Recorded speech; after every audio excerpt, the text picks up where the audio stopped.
ஓம் சக்தி. சக்திகள் அனைவருக்கும் என்னுடைய அன்பான வணக்கம். சக்திகளே,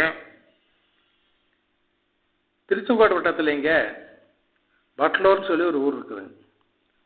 அது பக்கத்தில் 4 நண்பர்கள் சேர்ந்துங்க ஒரு சேம்பர் நடத்திட்டு வந்தாங்க. செங்கல் தயாரிக்கும் தொழிற்சாலை. நல்ல முறையில் போயிட்டு இருந்த அந்த தொழிற்சாலையிலேங்க 4 பேர்த்துக்குள்ள திடீர்னு மனக்கசப்பு ஏற்பட்டு விட்டது. அதனால் மேற்கொண்டு நடத்த முடியாது, பிரிச்சுக்கலாம், கம்பெனி மூடிடலாங்கிற முடிவுக்கு வந்து தினமும் வசூலாகிற பணத்தை 4 பேர் 4ஆக பங்கிக்கிட்டு இருந்தாங்க. 4ஆக பங்கி ஆளுக்கு ஒரு பங்கு எடுத்துக்கிட்டு இருந்தாங்க. இந்த நிலையிலேங்க அம்மா பிறந்தநாள் விழாவை முன்னிட்டு அதுக்கு பக்கத்தில் இருக்கிற அந்த paper mill colony, Seshasayee paper mill காலனியிலேங்க ஒரு மன்றம் இருக்குதுங்க. அங்கே 11 யாகண்டம் போட்டுங்க வேள்வி நடந்தது. 11 மன்றத்துக்காரர் கலந்துக்கிட்டு அது வேள்வி செஞ்சாங்க. அந்த வேள்விக்கு செங்கல் வேணும் இல்லைங்களா, அதுக்காக நம்ம தொண்டர் பட்லூர் சதாசிவம் அப்படிங்கிறவர் முன்ன அம்மாவுடைய பாதுகாப்பு பணியில் இருந்தவருங்க.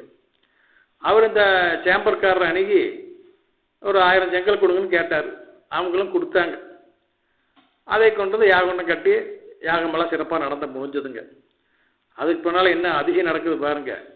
4 பேருமே கூட்டை பிரிச்சுக்கிட்டு கம்பெனியை மூடிடலாம்னு இருந்தாங்க இல்லைங்களா. இப்போ அவங்க எல்லாருமே அந்த மனமாச்சரியங்கள்லாம் மறந்து எல்லாரும் ஒத்துமையாக பழையபடி அந்த சேம்பர் நல்ல முறையில் நடத்தி இருக்கிறாங்க. சக்திகளே, எப்படி பாருங்க, செஞ்சது அம்மாளுக்காக ஒரு சிறு உதவி 1000 செங்கல் கொடுத்தாங்க. அம்மா கதவே மாற்றி போட்டாங்க. ஓம் சக்தி.